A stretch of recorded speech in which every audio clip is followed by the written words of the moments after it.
Sonic Frontiers has been out for almost 2 years now, I think, and because of the game's success, it has brought Sonic back into the spotlight. Rumors of a Frontiers sequel has also been leaked, which brings even more hope for Sonic and his future games.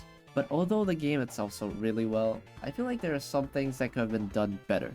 And I'm here to just give some ideas for what could make the next game better. Again, it's all just my ideas, so it may not fit well with others. So the first thing is the terrain. I love the idea of Sonic being in a realistic environment. It just fits the he got thrown into a different world theme that Frontiers is going with. And I feel that the terrain in Sonic Frontiers are pretty good, but it can feel pretty mundane after some time since there really isn't much personality with the place itself. I feel like if they add more things like ruins and broken structures, it would bring the game more to life, showing that the ancients did, in fact, once live here. The second point is going to be much longer since I'm more focused on that part, which brings me to the second point. Second thing I want to talk about is the obstacles for Sonic. When you first spawn into Kronos Island, it looks really good and really mysterious and more unfit for Sonic.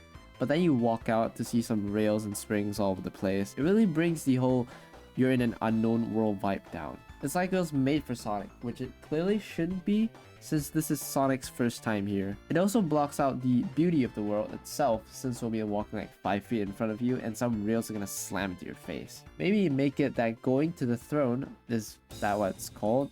I'm not too sure. And clicking the button not only brings you into a cyberspace level, but after you spawn back, numerous different obstacles will appear that aligns with Sonic's past adventures.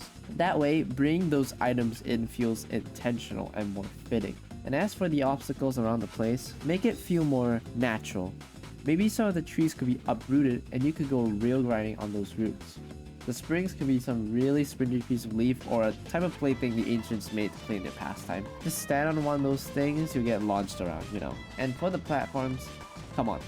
Make some of the boulders or landscapes separate and float into the sky, and make some of them not float since it's been there for a long time and there has been no repairs to it. That way, Sonic has to actually do jumps across platforms to platform as he's supposed to do. As for the rings, make it that it will only appear when Sonic does a side loop around certain areas.